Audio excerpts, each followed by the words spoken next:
Hola, soy Glory Roldán, mejor conocida como Tía Titi, y sin duda ese es mi nombre favorito. Yo soy Pri Pérez y me dicen mamá la mayor parte del tiempo y tía Pip. Somos wedding planners y construyendo nuestra amistad descubrimos un lugar seguro donde tener conversaciones reales y vulnerables.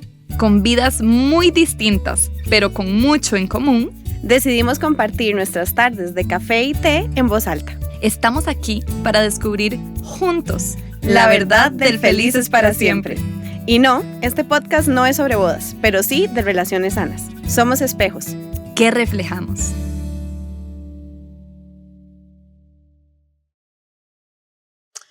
Hola. Sentimos que tenemos como 25 años de no grabar, sí.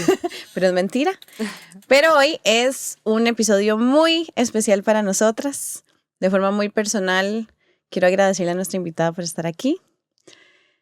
Voy a presentarla y luego vamos a dejar que ella también se presente. Pero hoy tenemos a una mujer que es hija, hermana, esposa, mamá, empresaria y además es fundadora de, bueno, no voy a adelantarme, pero básicamente tiene una fundación y nos va a contar la historia de por qué empezó con esta fundación.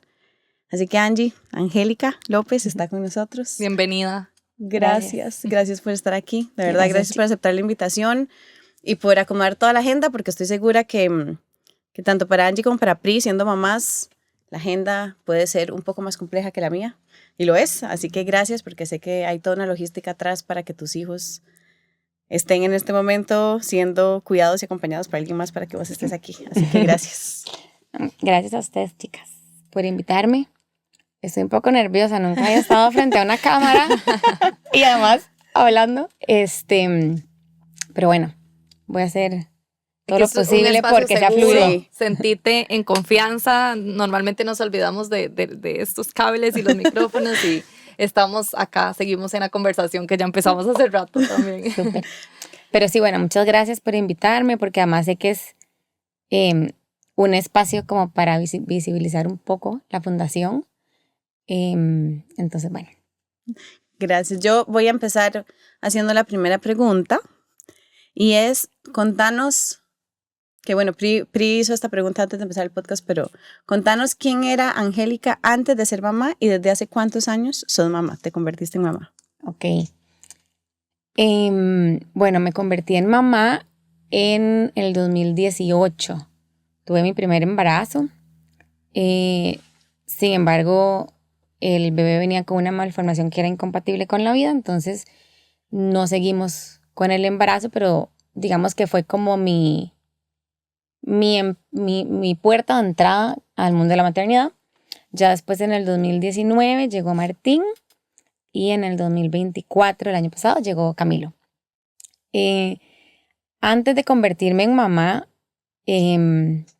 por mucho tiempo trabajé en el área comercial. Trabajé en desarrollo de producto, mercadeo, redes sociales, básicamente sí, todo el área, digamos, comercial de una empresa nacional bastante grande. Además de eso, tengo bastantes o varios pasatiempos. Me gusta mucho correr. Tengo muchos años de correr en calle. Luego, algunos años antes de mi primer embarazo, en montaña. Me gusta también la fotografía. Entonces, por ahí también estuve como incursionando empíricamente en el mundo de la fotografía. Pero bueno, era como tal vez, pensaría yo, la típica historia de la muchacha que se gradúa del colegio, va a la universidad, empieza a trabajar, saca una maestría, vuelve a trabajar, quiere el puesto de gerente, quiere crecer y escalar en la escalera, digamos, de corporativa. Se queja siempre de que nunca le da tiempo de nada en el trabajo y cuánto trabajo tiene, con orgullo, ¿verdad? Y sí, esa fui por muchos años. Sí, yo quiero que, bueno, siguiendo con esa línea que nos contés, bueno, te conviertes en mamá. Uh-huh. ¿Y cómo ha sido? ¿Cómo fue?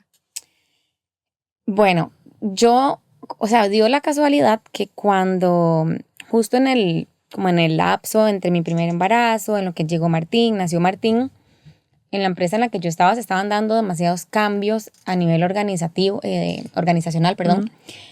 Y se me empezaron a abrir oportunidades de crecimiento que estaban 100% alineadas con mi plan, ¿verdad? Era todo un plan macabro de lo que Angélica esperaba después de tener su maestría, y todo se iba alineando a la perfección en paralelo de que empezaba a hacer, como a estrenarme en el mundo de la maternidad. Entonces, todo iba fluyendo, ¿verdad? Súper bien, hasta que nació Martín. Cuando nació Martín, para mí fue muy difícil todo el cambio que hay con la llegada de un hijo, ¿verdad? Creo que se me dio demasiado. Me costó muchísimo. Ahora a veces me pienso si tal vez tuve algún tipo como de depresión postparto.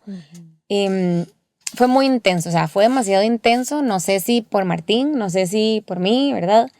Entonces, a los 4 meses yo ya quería entrar a trabajar. O sea, necesitaba como salir de la rutina en la que como venía. volver a sentirte vos. Exacto. Que es lo que uno siente. Entonces creo que salí corriendo de mi casa de regreso al trabajo súper emocionada. Llegué al trabajo, a todos estos cambios que me motivaron aún más, porque eran cambios que eran muy positivos para mí como en mi ámbito profesional. Y esto duró como un año en el que yo acepté un puesto, digamos, más grande, ¿verdad? Más bonito, mejor remunerado, con mejor, pues cumplía con las expectativas que yo tenía profesionalmente, exacto. Pero resulta que cuando llego a ese puesto, como que ya no, ¿verdad? Como que empezó a chocar un poco con la maternidad. Ya no me gustó tanto llegar a la casa en la noche y a veces no era Martín, o tener que salir muy temprano, o todo el día pasar así reunión tras reunión tras reunión. No tenía a veces ni tiempo para comer. De pronto me veía sacándome leche, conectada a una reunión con el extractor, y yo decía, esto no, o sea, como que, ¿verdad? No. Y le estuve dando chance porque como estábamos en todo un cambio organizacional, yo decía, bueno, es parte del cambio, es parte del cambio. Va a mejorar. Va a mejorar. Pero ya al año, cuando Martín tenía como 1 año y 6 meses, yo dije, no, o sea, esto ya no va a mejorar. Y de alguna forma como que también me empecé a dar cuenta de que tal vez mis expectativas y mis metas habían cambiado, y que tal vez lo que en su momento me era demasiado atractivo a nivel profesional ya no, o sea, no me estaba llenando. Entonces fue como un shock, porque era como, estoy teniendo todo lo que siempre he querido a nivel profesional, pero estoy también como añorando todo lo que no estoy teniendo en la casa. Y además de que, ¿verdad? Ya uno pensando en, bueno, ¿qué hago? La opción es de renunciar, ¿verdad? ¿Qué otra opción hay? Es como un trabajo medio tiempo, un trabajo 100% remoto. En ese momento no había llegado la pandemia, el tema de trabajo remoto no era como tan aceptado. Y llegó un punto donde era literal como salvarme, ¿verdad? Tenía como que salvarme antes de hundirme en una depresión, y tenía que quitar algo de la ecuación entre el trabajo, la maternidad, ser esposa, amiga, hija, ser yo. Había algo que tenía que quitar, y dije, bueno, quito el trabajo por un tiempo, mientras termino como de acomodar mis ideas, termino como de, o trato de respirar un tiempo como tranquila. Y a la fecha no he vuelto. Entonces por ahí anda. Como que el éxito se ve diferente. He estado totalmente, ahí en esa posición. Sí, totalmente. Y, ok, ¿qué pasa en ese camino, verdad? Donde decidimos, he estado ahí también como, bueno, cambio esto, ¿verdad? Esto que iba construyendo aquí, pero ahora voy a estar como dedicada. ¿Y cómo ha sido esa maternidad hasta el día de hoy? En el momento en que yo renuncié, yo ya sabía, yo me acuerdo de estar sentada a la par de uno de mis compañeros de trabajo y decirle, yo voy a hacer quequitos para bebés, ¿verdad?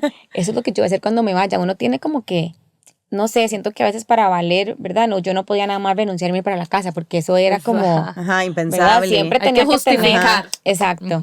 Y ahora que lo veo, digo yo como, no, o sea, no tenía que tener nada, o sea, podía nada más Si tenía la posibilidad de Exacto. disfrutar, dar gracias a Dios de que tenía la posibilidad de poder irme para casa, pero bueno, uno es muy exigente y entonces yo dije, bueno, tengo que hacer algo.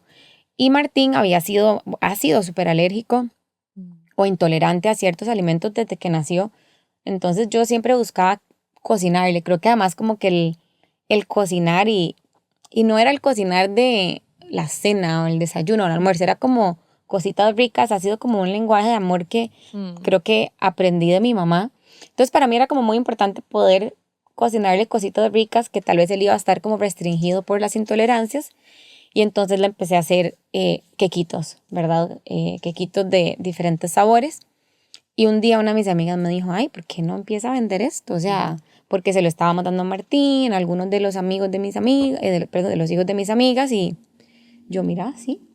Y entonces cuando renuncié, ya yo venía en mente, ¿verdad? Ok, voy a empezar a cocinar. Y entonces empecé a cocinar y con eso nació lo que ahora es mi emprendimiento, que es mi trabajo casi que tiempo completo, que es la cocina de Martín. Para que lo vayan a seguir en redes, además. Sí. Y vayan a hacer todos los encargos. Exacto. Yo quiero devolverme un poquito, Angie, porque la verdad había olvidado que había sido mamá antes de Martín. Uh-huh. De nuevo, aquí se responde solo lo que se quiere responder. Tranqui. Pero, ¿cómo fue el vos sentarte con David, con tu esposo, y tomar la decisión de, ok, esto no es compatible con la vida? Porque además, si no mal recuerdo, tuviste que viajar para poder tomar esa decisión, porque en Costa Rica eso no era posible. Sí, es un tema bastante polémico. Y es un tema, no sé cómo decirlo públicamente porque sé que puede herir puede herir a muchas personas, pero en el momento en que nosotros nos enteramos, primero no era un embarazo que no estábamos planeando, sin embargo ya estábamos listos para ser papás, o sea, no lo estábamos buscando, pero llegó y pues eso nos ilusionó demasiado, o sea, ¿verdad? Ya teníamos algunos años de estar casados, teníamos muchos años de ser pareja, teníamos nuestros trabajos estables, o sea, todo parecía indicar que aunque no lo hubiéramos planeado era el momento ideal. Entonces, lo recibimos con demasiada ilusión. Sí me acuerdo de yo sentirme como muy insegura, tal vez, como con mucho susto, ¿verdad? Mucho miedo del embarazo, de no quería como saber mucho, ¿no? ¿Verdad? Era como... Y cuando fuimos a la cita de la semana 12, el doctor empieza, ¿verdad? Con el ultrasonido, ay, la manita, el piecito, ¿verdad? El corazón, todo. Y llega un momento en que se queda callado y empieza como a ver y a ver y a ver. Y fue un silencio tan incómodo que a mí nunca se me va a olvidar. O sea, apagó todo. Pasó al escritorio, empezó a escribir en un papel y nos dijo, hay una medida que no me está dando, me gustaría que la revisemos. No se preocupen, pero quiero que en 2 semanas vayan donde tal otro doctor. Y yo, me está vacilando. O sea, me Como está yo me diciendo, preocupo. ¿verdad? Sí, exacto. Pero bueno, nos fuimos con la noticia en la mano. Ya sabíamos, o sea, que algo estaba mal. No, ¿verdad? Él le ocupaba esperar 2 semanas más porque ocupaba tal vez como que el bebé Terminar de desarrollar. se viera, exacto. Pero cuando llegamos a la cita con el especialista inmediatamente dijo, sí, el bebé tiene esto y esto y esto, es incompatible con la vida, el bebé va a seguir desarrollándose, el embarazo va a seguir, puede ser que lo pierda en el camino, el bebé puede ser que fallezca en útero, pero puede llegar a término, el bebé puede nacer, va a vivir unas horas o algunos, tal vez un día, pero no va a seguir. O sea, el bebé literalmente no tiene cerebro, entonces no es compatible con la vida y no hay nada que podamos hacer. Entonces, en ese momento, ¿verdad? Mi reacción creo que siempre ha sido mucho como de protegerme. Y yo dije, yo no puedo seguir con esto. O sea, yo no puedo seguir con un embarazo sabiendo que el bebé puede morir en cualquier momento, que tengo que estar pendiente, que si se mueve, que si no se mueve, que además yo sé que no... Lo que en su momento yo veía como el final feliz, que era tener un bebé en brazos saludable, ¿verdad? Eso no iba a suceder. Y además que podía ser un riesgo para la salud mía, porque si el bebé fallecía y yo no me percataba, ¿verdad? Podía haber una complicación, podía llevar a una sepsis. O sea, era como había todo un complejo. tema Ujú. que había que estar como o sea, en monitoreo constante de algo que no se iba a dar o que no se iba a dar de la manera en que uno Ujú. está Ujú. mentalizado a que se dé. Entonces, no, acá eso, o sea, la solución era un aborto terapéutico, em, justamente porque él no era compatible con Ujú. la vida y aquí eso no era posible. En ese justo momento estaba empezando a surgir el tema de la Una ley, ley. de la reglamentación y demás, pero estaba demasiado en pañales. Ujú. Entonces yo tomé la decisión junto con mi esposo David que no era algo que no queríamos seguir. O sea, el dolor Ujú. de seguir algo que ya tenía un final definido no era algo que queríamos o que podíamos emocionalmente en ese momento Ujú. soportar. No sé, en este momento tal vez tomaría otra decisión, pero en ese momento Ujú. eso fue lo que nosotros concluimos que era lo mejor tanto para él como para mí y que además por un tema de salud, Ujú. ¿verdad? Era lo que había que hacer. ¿Qué miedos sentiste en el momento en el que te das cuenta que estás embarazada de Martín? El embarazo de Martín fue muy pedido, ¿verdad? Porque también veníamos después como de este sinsabor, Ujú. entonces fue muy pedido.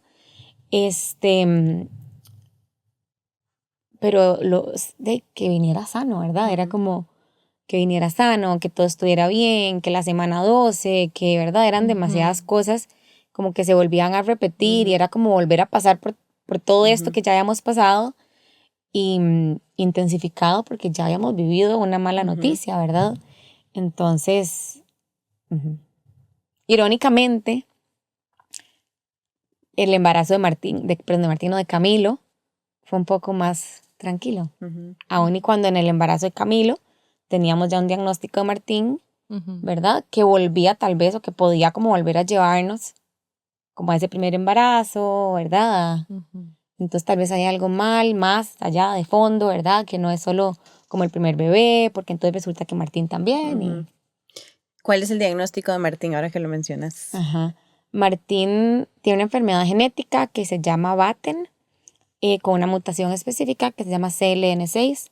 Batten es un rango muy amplio eh, de enfermedades y hay enfermedades como desde la 1 hasta la 12 o 13. Martín tiene la mutación 6, que es una mutación que es común en Costa Rica. De hecho, Costa Rica está dentro del top 3 de países a nivel mundial con más diagnósticos de esta misma mutación. Hay otros casos, o sea, cada vez salen más casos en Estados Unidos, en Medio Oriente, en países tal vez un poco más, con menos acceso a diagnóstico. Ujú. Entonces, no se sabe si es poca cantidad por diagnóstico o por prevalencia en la población, pero tal vez Ujú. No, es porque me no explico, hay. no sé Sí, si sí, como, sí, porque no ujú. hay cómo Pero diagnosticar a los Costa Rica niños. es uno de los países que más casos tiene con diagnóstico, probablemente porque tenemos un sistema de salud que, que es muy robusto Ujú. en cuanto a diagnóstico, aunque tal vez tarda su tiempo y a veces es, ¿verdad? Sí, La hay caja deficiencias, pero pero es muy, exacto, ujú. es muy bueno, entonces pues se tiene conocimiento de casos ahí. Ajá. ¿Qué empezaste a notar en Martín cuando, porque me imagino que se lo llevaron al médico y esta parte sí no me la sé. Martín, él nació siendo, o sea, nació un bebé sano, a término, más bien yo tenía como 40 semanas, o sea, un poquito más de lo que llamarían Ajá. término, porque usualmente hay muchos médicos que practican cesáreas antes de Ajá. las 40 semanas y muy pocos que se animan Prolongarlo. o sea, a término, no estuvo hospitalizado, APGAR de 9 y 10, o sea, todo literal como by the book, o sea, Ujú. todo fue. Y Martín sí nació, creo que en pandemia fue como, Martín tal vez tenía como un año y algo, un año y medio por ahí, cuando empezó todo Ujú. el tema de COVID. Entonces sí nos tocó estar mucho en la casa y tal vez eso hizo que no tuviéramos como tanto acceso a compartir con otros Ujú. niños. Sin embargo, la enfermedad de Martín se dice en la literatura que los síntomas empiezan a aparecer como entre los 3 y los 5 años. Yo difiero. Yo como mamá, ahora que veo para atrás, sí veo muchas cositas que eran diferentes desde que Martín nació. Sin embargo, no necesariamente son síntomas ni manifestaciones de la enfermedad como tal, ¿verdad? Pero bueno, yo creo que sí habían cositas desde que él nació que eran diferentes.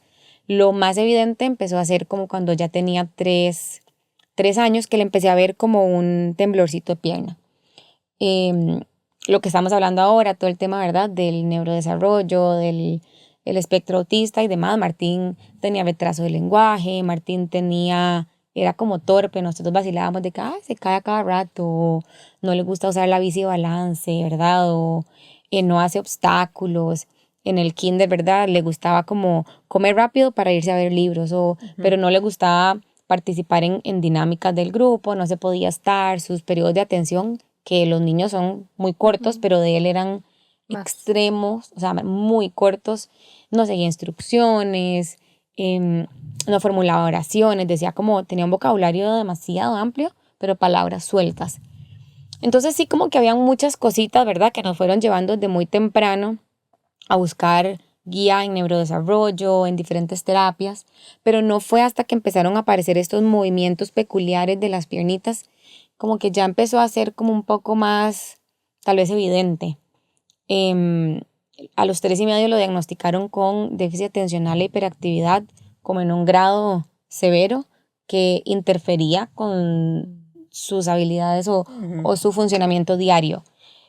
Pero hasta los 4 años y 2 meses fue que ya tuvimos el diagnóstico como tal de la enfermedad.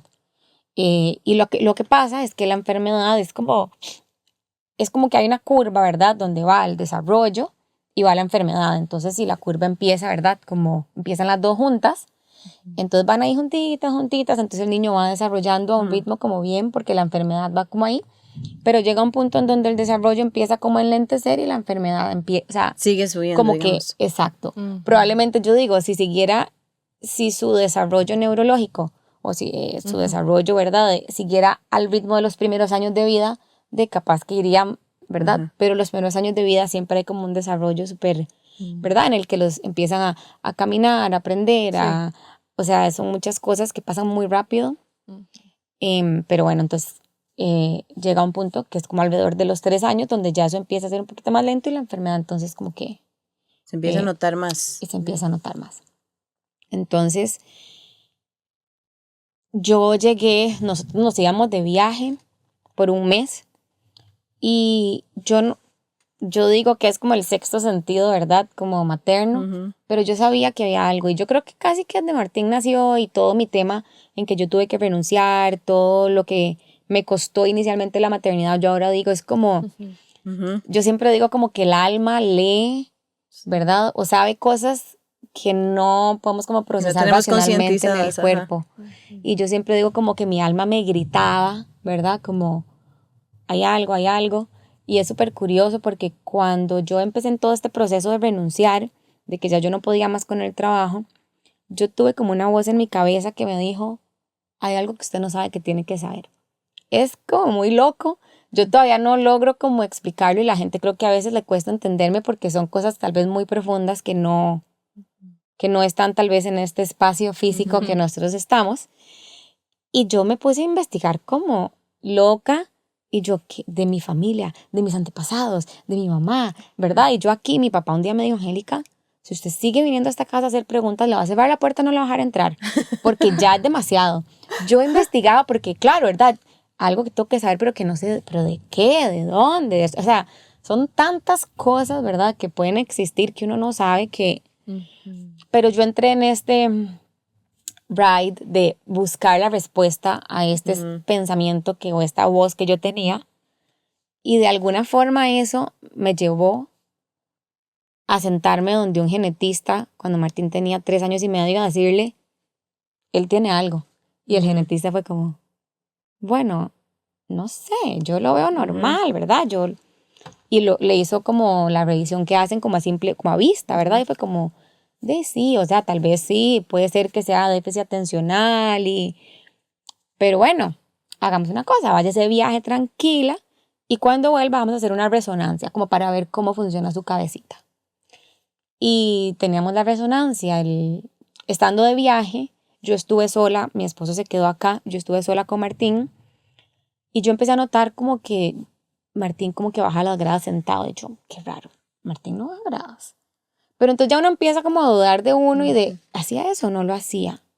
¿Verdad? Entonces ya yo como que no sabía y yo empezaba a dudar y me acuerdo que el día que David llegó yo le dije, me dice David, quiero un café, yo se lo voy a comprar, yo se lo compro, porque era como yo necesitaba 5 minutos sola. Y Para le digo, pensar, para todo. estar, y yo, no lo puede dejar solo. Estábamos en un play, yo no lo puedo dejar solo porque se cae. Y David me hizo una cara, ¿verdad? Como de qué está hablando. Y yo, es en serio, no lo puedo dejar solo. Me voy por el café, duré, no sé, 10 minutos, llego. Y yo, Martín, David, no los veo ya. Cuando los veo sentados en una banca, Martín llorando, creo que hasta con sangre, y David me vuelve a ver blanco. Se cayó. Y me dice, ¿se cayó? Y yo se lo dije, lo dejó solo. Pero fue un minuto y yo, pero se lo dije, no lo puedo dejar solo, ¿verdad? Y yo ahí dije, ¿verdad? Como que ya, y llegamos a Costa Rica y no sé, llegamos creo que como un lunes o un domingo. Y el miércoles dejé a Martín con la tía abuela, ella lo iba a acostar, yo estaba retrasada 15 minutos y cuando llegué me recibió, ¿verdad? Es que no puedo caminar. Se bajó de la cama y los pies no los sostuvieron y ella estaba, ¿verdad? Como...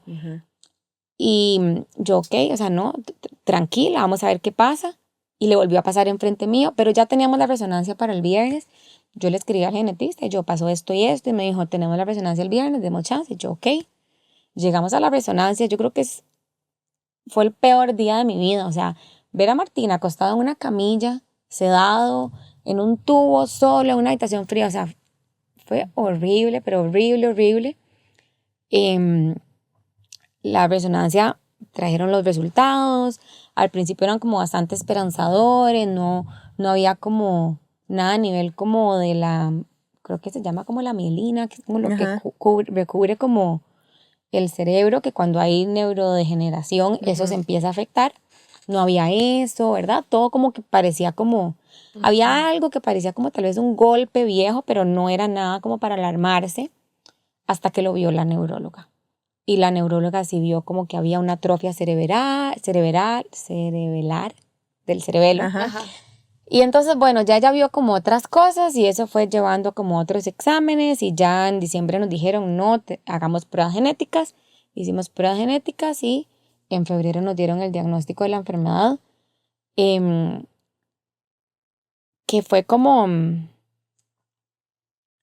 ya yo lo sabía, o sea, yo sabía que había algo, entonces, digamos, no es que no fue fuerte, claro, o sea, fue fuerte, pero de alguna forma yo había hecho mi duelo Claro. desde ya tiempo antes, ya yo había llorado, ya yo había, sí, o sea, como que ese momento ya, para mí nada más fue como la confirmación racional de que había que tenerlo en un papel y el doctor me lo estaba diciendo. Pero yo me acuerdo perfectamente del doctor decírmelo y yo decirle, ya yo sabía, o sea, ¿por qué me senté aquí hace 6 meses, verdad? No. Entonces fue como, sí fue demasiado duro, pero a la vez la vida ya me había preparado para recibir la noticia y ya yo estaba de alguna forma como adelantada. Entonces nos dijeron sí, que Martín tenía Batten es una enfermedad neurodegenerativa, no tiene cura ni tratamiento a la fecha. Y eso no quiere decir que no hay nada que hacer, ¿verdad? Porque a veces es como, si no hay cura ni tratamiento, no hay nada que hacer. Hay más bien demasiado que hacer. Son chicos que sí, o sea, tienen de alguna forma como que les marcan su fecha de caducidad, porque es como que, bueno, sí, a tal edad puede pasar esto, y luego pasa lo otro, y luego acá, termina en una parálisis profunda, y usualmente no sobrevive en la adolescencia. Entonces en ese sentido es muy cruel, porque si bien todos tenemos una fecha de caducidad definida, porque nacemos ya con una sola vida, sí. Sí, es como todos nos vamos a morir para nacer, ¿verdad? Sí. Todos vamos a morirnos, pero de ahí la enfermedad les pone a ellos como este tag, y entonces esto hace que de alguna forma socialmente que va a cambiar, porque sus habilidades cambian, porque su vida se va a ver diferente, pero pues se ve con otros ojos, ¿verdad? Y entonces es como, es muy delicado como con qué ojos lo veo, porque si lo empiezo a ver con ojos de lástima, que es lo que usualmente sucede, tal vez lo voy a, no sé si la palabra correcta es como inhabilitar, o sea, Sí, lo voy como a, más bien, Sí, voy como a hacer que esa, discapacitar. exacto, Ajá, de hacer. o si más bien no, o sea, sí, este es su diagnóstico, él tiene esta enfermedad, pero él es capaz de muchas cosas y va a seguir siendo capaz de muchas cosas, pero tal vez yo soy la que toca aprender como a apreciar esas cosas desde otra óptica. Y hacerlo a su ritmo. Exacto. Entonces es todo un tema, pero todo, o Quiero, sea, antes de entrar a la fundación, porque quiero que nos contés también en qué momento te sentaste y dijiste, hay algo que hacer. Y eso es básicamente lo que estás haciendo ahorita. Entonces, ahorita quiero que nos contés eso, pero antes de seguir hablando de la fundación, me encantaría que nos contés cómo ha sido. Cami, ¿cuánto tiene? ¿Un año? 1 año y va a cumplir 4 meses. Quisiera que nos contés cómo ha sido no solo tu maternidad con Camilo como tal, sino cómo ha sido ver a Martín siendo hermano mayor. Ujú. Bueno, Cami tampoco lo pedimos. Estábamos justo viviendo todo el tema de Martín. De hecho, yo quedé embarazada estando en ese viaje de 1 mes. Entonces estábamos como entrando apenas como con el genetista como para ver si había algo. Estábamos retomando ya, bueno, ya tal vez nos sentimos un poquito más listos para tener otro, pero no nos abrimos, o sea, no nos habíamos abierto como a que ya, okay, vamos a pedir, ¿verdad? Ya esto es oficial. Sin embargo, bueno, las cosas se dieron como se dieron y yo tenía 5 meses de embarazo de Cami cuando nos dieron el diagnóstico de Martín, ¿verdad? Y el diagnóstico de Martín, al ser una enfermedad genética, tiene un término que es autosómico recesivo, que quiere decir que David tiene un gen mutado, yo tengo un gen mutado y el gen mutado se une.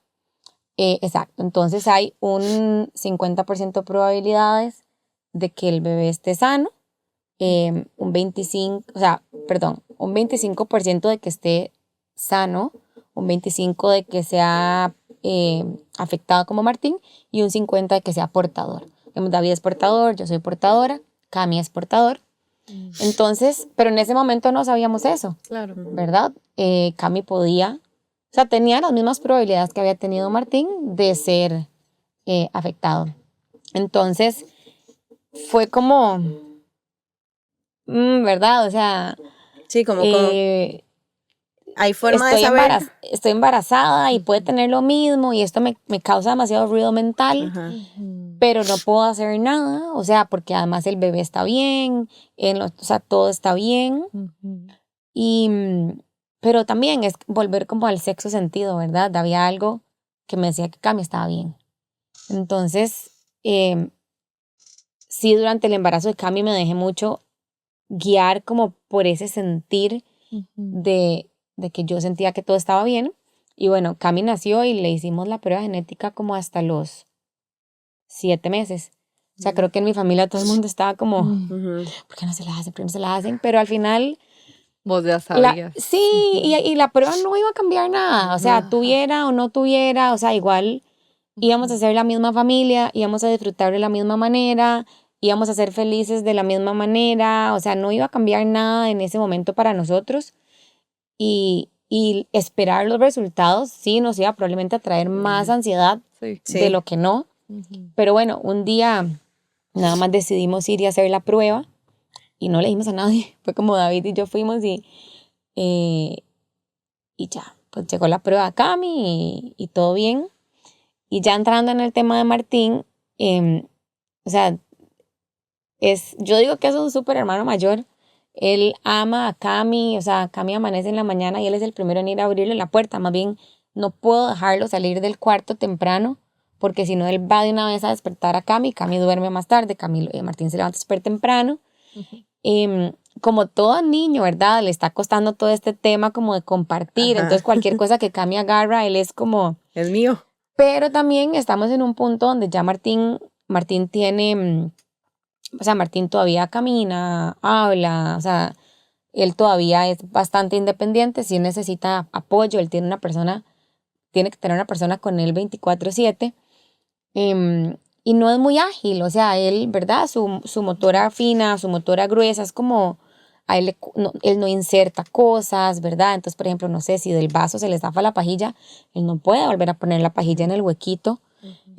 Entonces hemos estado ya empezando a ver más bien donde Cami empieza a solucionarle cosas a Martín. Entonces es como, es muy tierno, no que vaya a hacer el trabajo de Camilo solucionarle las cosas a Martín, pero es muy tierno ver cómo se empiezan como a complementar y como cada uno tiene su personalidad y ahí van aprendiendo, ¿verdad?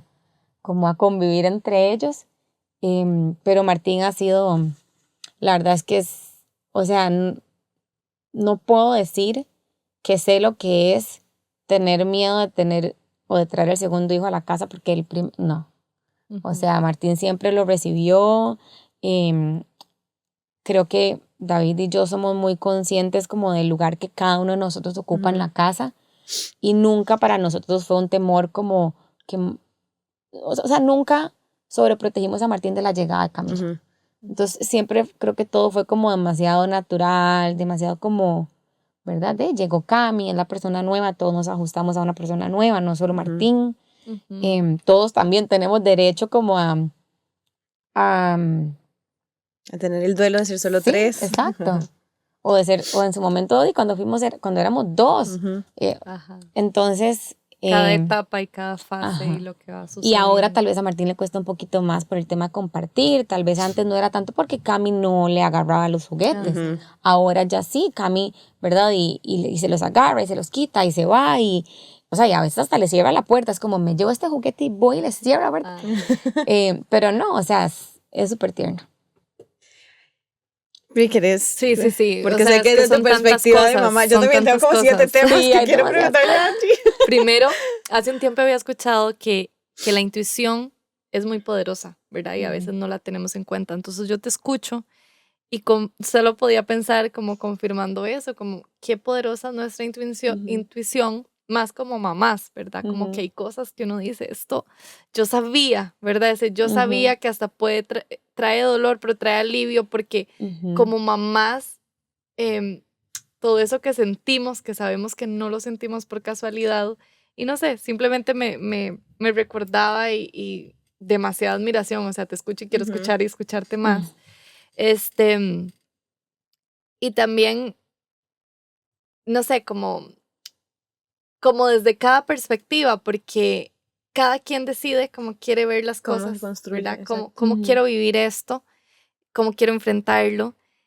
Para vos, ¿cómo ha sido el decidir, porque se nota que ha sido una decisión, cómo quieres vivir tu presente, sin importar lo que pasó, que forma parte de nosotros, y bueno, es inevitable pensar en el futuro, pero ¿cómo decidís el estar hoy presente cuando estás con tus hijos y ya?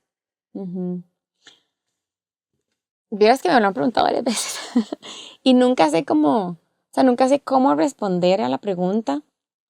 Sí puedo decir que fuera, digamos, de cualquier religión, de cualquier forma de pensamiento, de, no sé, o de cualquier estructura social.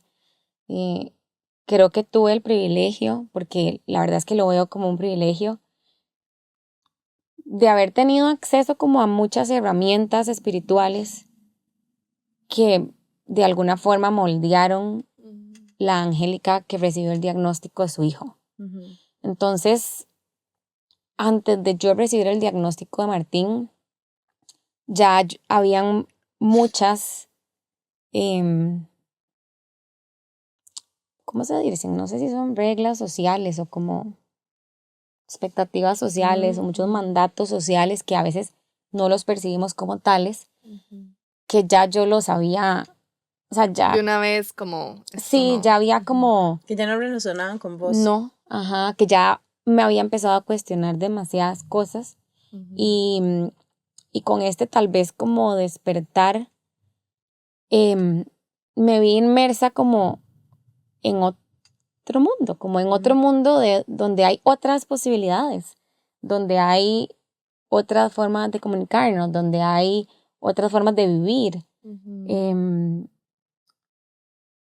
Y si yo no hubiera llegado ahí, no hubiera tenido el privilegio de llegar ahí, si yo no hubiera tenido como esa primer voz en mi cabeza que me dijo, hay algo que usted tiene que saber que no sabe, y yo no hubiera empezado todo este camino, porque fue un camino muy duro, porque también y no por el diagnóstico de Martín, pero el enfrentar muchas cosas que socialmente ya están establecidas, cuesta y es muy doloroso. A veces yo digo como, hubiera preferido no abrir los ojos a eso, ¿verdad? Hubiera preferido no abrir la mente a eso, porque entonces más bien uno a veces se agobia más de que si nada más vivo y vivo y vivo y tal vez no tengo que pensar tanto. Pero bueno, las cosas se dieron como se dieron y yo tuve el privilegio. Alguien un día me dijo, es que su mamá le quiere dar un mensaje, ¿verdad? Ahora que usted me preguntó cuando mi mamá falleció cuando yo tenía 15, entonces como que alguien algún día me quiso como decir que tal vez había un ser espiritual que estaba tratando de guiarme en el camino para prepararme. No sé, o sea, no sé si fue mi mamá, no sé. Yo digo, fue mi alma que me habló y me dijo y me colocó o me ayudó a encaminarme en este camino tal vez de crecimiento espiritual donde me abrió la cabeza, la mente, a un sinfín de posibilidades que no existían. Y en ese sinfín de posibilidades estaba la posibilidad de elegir yo cómo quería vivir, pero también entender que ni viendo para atrás, ni viendo para adelante iba a cambiar las cosas como eran en el momento, y que más bien, si yo me iba a alguno de esos dos espacios, me perdía de donde yo estaba hoy. Pero es una lección, o sea, literal es una lección que se hace todos los días de decir, vivo hoy. Y el vivo hoy no es, uno lo dice, ¿verdad? Y lo lee y es como, no sé, tengo como autores que he leído, no sé, digamos, Ram Dass o Eckhart Tolle, ¿verdad? Es como el presente, y ¿verdad? Y sí, pero hasta que uno no se encuentra de cara a cara con una situación que de verdad lo obliga a decir, no, es que es el presente lo que yo quiero vivir, creo que no, cuesta un poco como poder incorporarlo a la vida. Y no digo que sea el diagnóstico de Martín, tal vez el diagnóstico de Martín fue lo que me llevó a mí, pero tal vez para otra persona podrá ser perder el trabajo o perder a su papá o a su mamá. O sea, hasta la cosa más minúscula como que le roben el carro, ¿verdad? Puede bastar como para tener como ese cambio como de chip. Como, ajá. Pero sí, a veces es como difícil explicarlo porque creo que no es tan fácil vivirlo, pero sí, es una lección que se toma todos los días. O sea, yo casi que lo tengo apuntado en el espejo de mi baño, ¿verdad? Como vivo el presente, porque si no, uno se vuelve loco. O sea, se vuelve loco. Sí. Yo cuando hablaba con Pri, hacía una introducción a Pri de quién eras y luego ya nos dimos cuenta que en realidad ya Pri también sabía quién eras vos. Le decía justamente como que tus amigas hace unas semanas o no sé hace cuánto, pero hace poquito, Angie estuvo de viaje con amigas que fueron mis compañeras del colegio. Y recuerdo un post en Instagram que hizo una de tus amigas, creo que fue Pía, donde las iba describiendo a cada una y literal yo sabía cuál eras vos, ¿verdad? De todas las demás puedo apostar que no sé exactamente, pero era como la que nos enseña a vivir en el presente. Yo dije, esa es Angélica. O sea, lo tenía demasiado claro. Y es una de las cosas con las que lucho todos los días, creo que muchos luchamos todos los días con, ¿verdad? No preocuparnos de qué va a pasar mañana, ni siquiera tanto el pasado, sino más bien como la ansiedad por el futuro. Y te escucho y donde decís que tu alma te avisa, o sea, en serio, estoy conteniéndome las lágrimas hace un rato. Y normalmente aquí no nos contenemos las lágrimas, normalmente aquí lloramos deliberadamente, pero no quiero ponerme tan sensible porque me gustaría que nos contaras justamente qué estás haciendo con ese presente y ahora sí que nos contés de la fundación un poquito. Sí, y bueno, es como curioso porque a veces vivir en el presente no es fácil porque también uno planea cosas que están en el futuro. Entonces, y ahí a veces es donde, por ejemplo, la fundación nació con el diagnóstico de Martín y en el momento en que David y yo entendimos el privilegio en el que nosotros estábamos, el privilegio en el que Martín estaba, y no solamente, digamos, como económicamente, ¿verdad? Son muchas cosas sociales, Ujú. familiares, o sea, de acceso a información, son muchas cosas en las que somos privilegiados y dijimos no podemos como dejarnos esto solo para nosotros porque una de las cosas que entendimos es que si bien Martín era nuestro hijo, no se trataba solo de Martín, ¿verdad? Sino que esto iba un poco más allá y que a nosotros nos había tocado recibir a Martín en nuestra vida con su enfermedad, pero que con esto venía, ¿verdad? Ujú. Como un más, o sea, no solo Martín. Entonces, hay la enfermedad de Martín no tiene cura, pero han estado haciendo investigaciones para posiblemente en algún momento, ojalá, llegar a una cura. Que luego estas cosas contradicen un poco el presente, Ujú. ¿verdad? Porque entonces yo me encuentro diciendo, sí, o sea, vivo en el presente, atesoro, pero también me encuentro pensando, ¿y si se pudiera curar? Pero ese si se pudiera curar está en un futuro. Ujú. Entonces es como, no podría decir que vivir el presente es siempre, o sea, no es realista, porque siempre hay más cosas que vamos a tener en la cabeza que están en otro espacio y creo que hay que aprender también como Como el a balance. discernir exactamente, a que hay un balance y no poner esta expectativa completa en que el presente es que yo no pienso en el futuro, no, o sea, yo pienso en el futuro, pero yo soy feliz con lo que tengo hoy, disfruto lo que tengo hoy, trato de no preocuparme por lo que viene en el futuro, pero también trato de hacer cosas que sean positivas para ese futuro que viene, que no existe, pero que es como Ujú. muy ambiguo, ¿verdad? Sí. Entonces, con la fundación, nosotros, bueno, decidimos como empezar a investigar un poco más en este tema de la terapia, qué era lo que se estaba haciendo, ¿verdad? ¿Qué estaba sucediendo? Y la posibilidad de que Martín pudiera participar. Como posibilidad, porque no, es igual un tema muy incierto, ¿verdad? O sea, todo el tema de las terapias dependen y de los ensayos clínicos y de este tipo de cosas médicas dependen de otras situaciones que se van a dar en el momento en que se dé la posibilidad de la terapia, no antes. Entonces, el invertir en tiempo o invertir recursos en posibles terapias o en posibles curas no necesariamente significaba que Martín iba a poder beneficiarse de esto, Ujú. pero significaba que en algún momento otros niños sí se iban a poder beneficiar de esto. Y el ejemplo tal vez es como, no sé, el de la insulina, ¿verdad? O sea, cuando la gente era diabética y moría de diabetes, no se sabía que si tenían acceso a las inyecciones que ahora se sabe que tienen, ¿verdad? Y demás, podían seguir viviendo. Entonces, ese es como este tipo de cosas, ¿verdad? Como, bueno, hay algo que se puede hacer que tal vez vaya a poder ayudarlos a ellos, incluso nada más a vivir una mejor vida, o sea, tener más calidad de vida. Entonces, la fundación empezó porque hicimos una recolección de dinero para apoyar la investigación.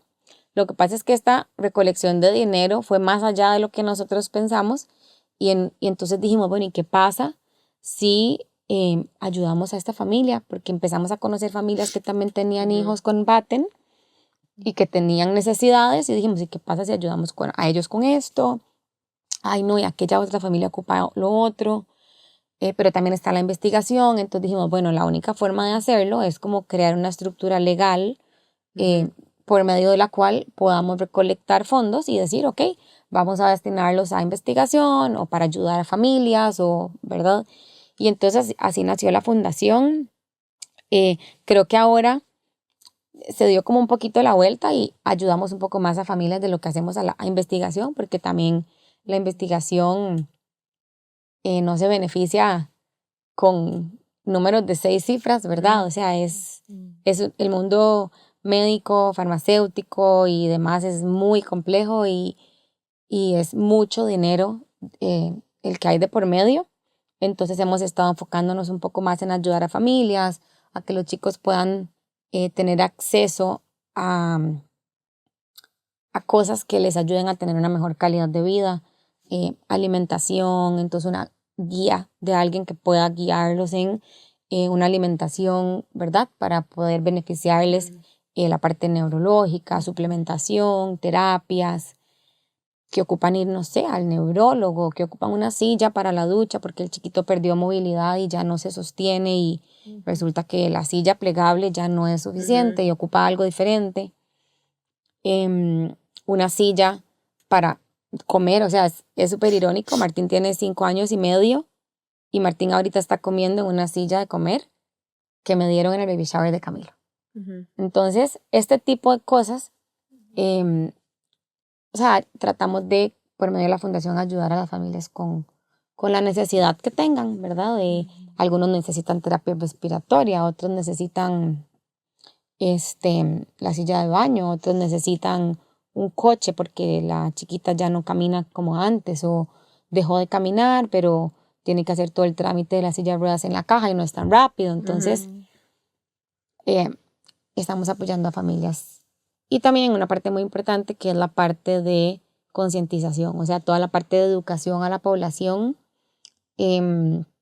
a profesionales de salud, a la población en general. A mí me dicen, cuando el médico me dijo, tiene Batten, o sea, en mi vida yo lo había escuchado.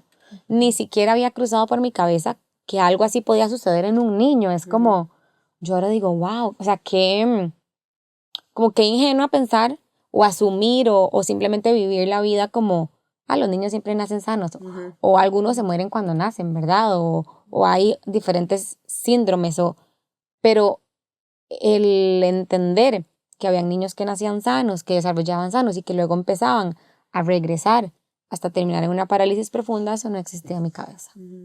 Entonces, todo el tema de comunicación, también el tema de acceso a información, de acceso a médicos especialistas, de poder incluso utilizar a Costa Rica como una plataforma de generación de información. O sea, si nosotros tenemos uno de los casos más altos en diagnósticos, ¿por qué no estamos contribuyendo hacia afuera, hacia el mundo, en información, ¿verdad? En poder difundir más sobre la enfermedad, en poder empoderarnos más para siempre tener acceso a lo mejor para los pacientes, y no solo los nuestros, sino los muchos otros pacientes que son diagnosticados alrededor del mundo y que llegan donde un neurólogo y el neurólogo nunca en su vida ha escuchado de esta enfermedad. Wow. Pero en el hospital de niños resulta que sí han escuchado de muchas y de muchos niños con esta enfermedad. Entonces, ¿cómo hacemos, verdad? Como para poder empezar a,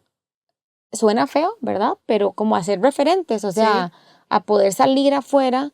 Creo que es como encontrarle un propósito al proceso también que se vive cada familia, porque obviamente que para cada niño es distinto también.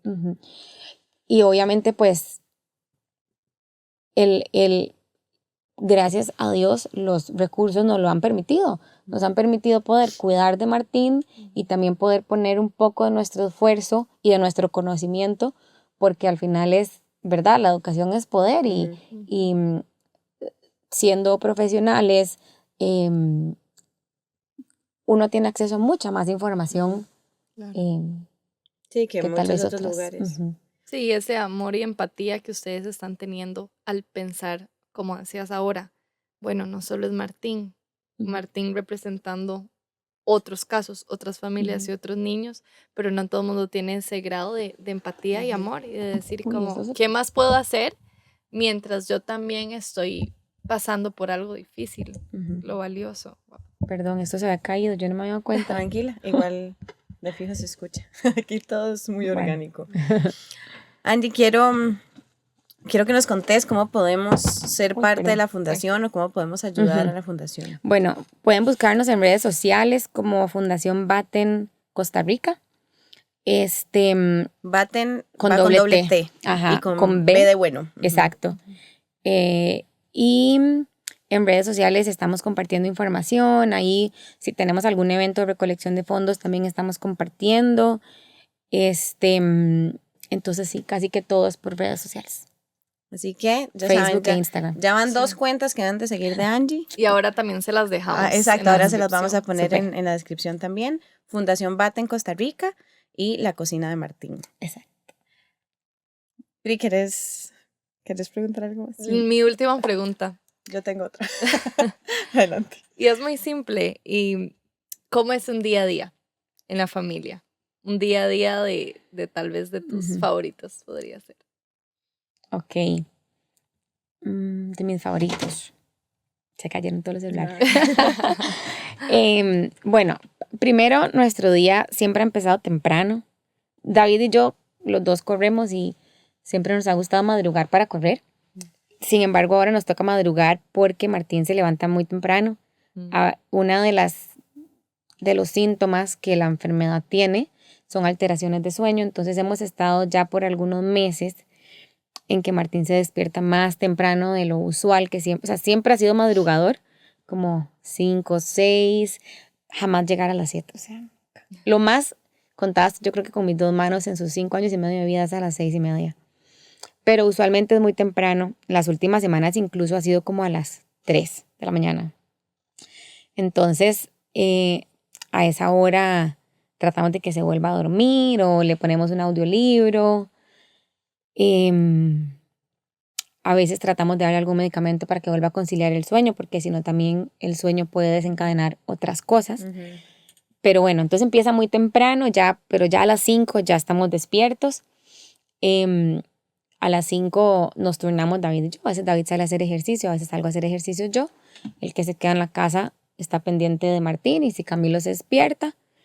Y es regla que bajamos, digamos, en la casa es de 2 pisos. Si vamos a bajar, ya Martín viene bañado. Por lo que hablábamos también de las rutinas, ¿verdad? Y todo este tema de la neurodivergencia y Martín dentro de su diagnóstico con déficit atencional y además de la enfermedad que también, ¿verdad?, tiene implicaciones neurológicas, él ocupa mucho una rutina.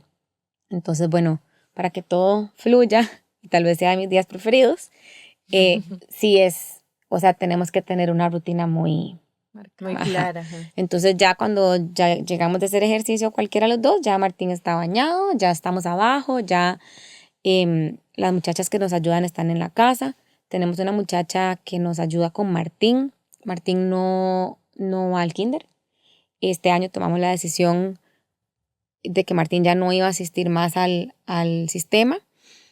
Por 3 años lo intenté en 3 instituciones diferentes y ese es otro tema para otro episodio si quieren.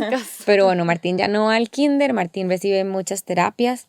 Tiene una profesora de educación especial que también nos ayuda en casa y tiene una persona que está con él en la casa, una nana que nos ayuda.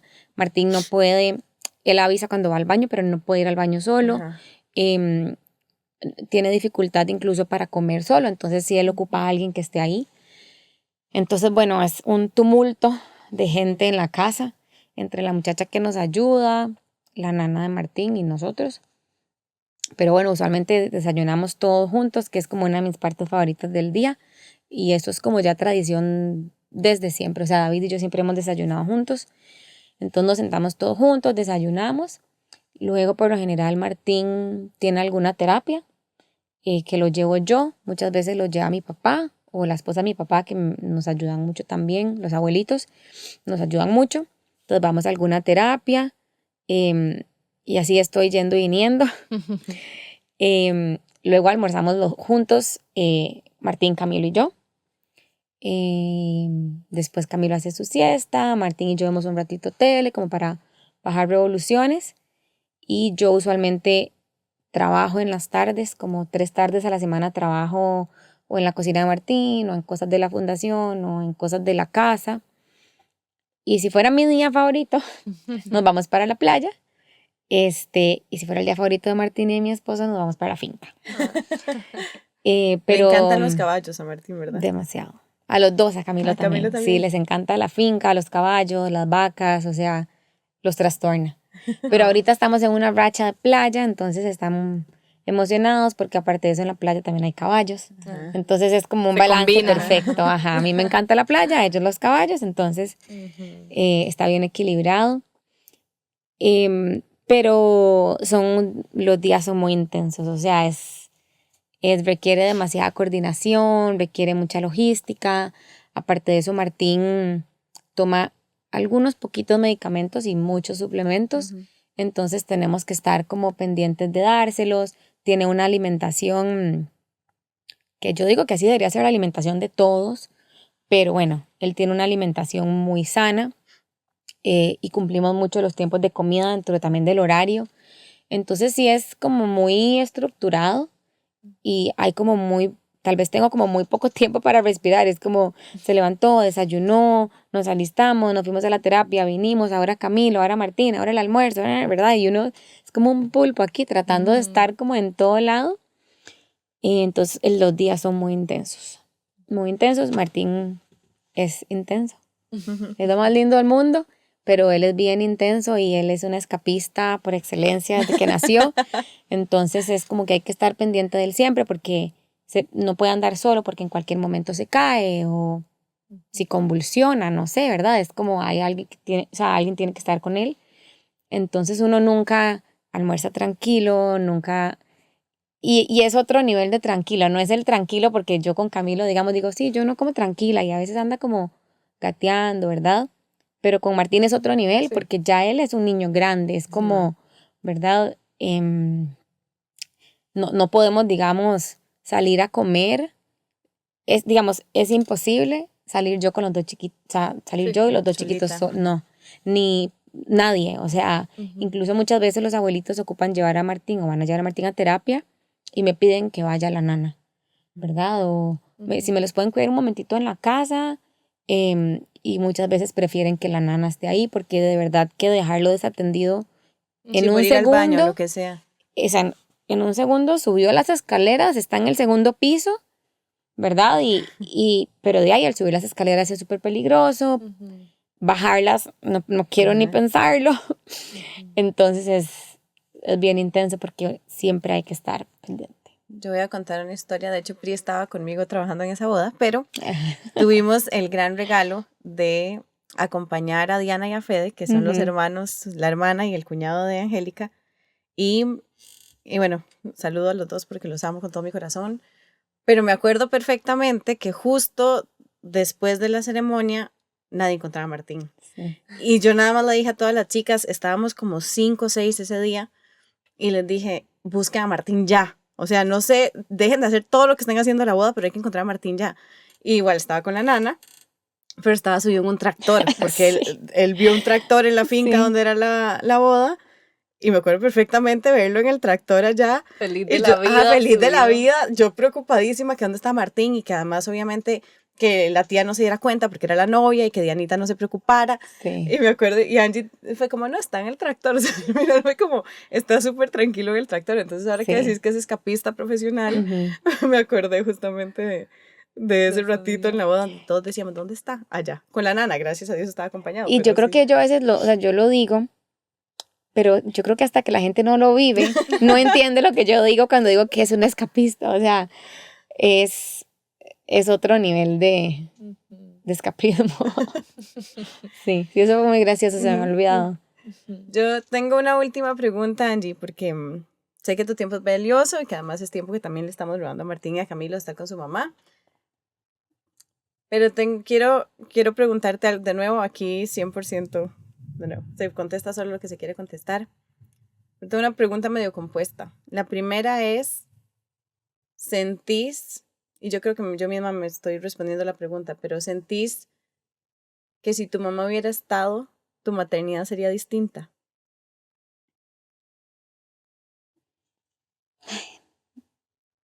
No sé. No sé, nunca me lo había preguntado yo. Sí, obviamente, y con Martín tal vez, o en el primer embarazo lo viví más cuando muchas veces deseaba que mi mamá fuera la que estaba ahí, más digamos con todo el primer embarazo y todo el proceso que pasamos, que fue muy largo, el bebé, o sea, nosotros terminamos el embarazo cuando yo tenía 18 semanas. Pero de la semana 12 a la semana 18 yo me sentí completamente sola. Yo sí me acuerdo en ese momento como quería demasiado tener a mi mamá ahí. Y cuando Martín nació también, ¿verdad? Ese como tenerlo en brazos era como, no quiero que nadie lo alce, quiero que esté mi mamá. Pero no había pensado si sería diferente. Pero pensaría que sí. Probablemente sí. ¿Hay algo que cambiarías en el del presente? No, nada. Me hace pensar como, por ejemplo, yo creo profundamente que las cosas son como tienen que Ajá. ser. Ajá. Como que de verdad, por más que uno dice, ay, si hubiera salido antes y no choqué y no. Ujú. No. Es que Todo pasa así como tiene tenía que que pasar. ser porque Sí. como que todo va conectado y esa pequeña cosita hizo que, Ujú. o sea, vos hablas de tu fundación y yo digo, wow. Ujú. O sea, cuántas familias se sentirán muy agradecidas. Martín, estoy segura, Ujú. se siente muy agradecido de nacer en una familia que nació. Ujú. Wow. Ujú. Angie, gracias, de verdad, de todo corazón, gracias por además decidir ser tan vulnerable con nosotras, porque aunque tengo como 20, no sé cuántos años de conocerte, creo que nunca habíamos tenido una conversación tan profunda. Em, en serio, no, hemos tenido invitados muy importantes para nosotros, pero creo que hoy para mí marca literal un antes y un después para mi grupo de invitados, así que de verdad, gracias por acompañarnos.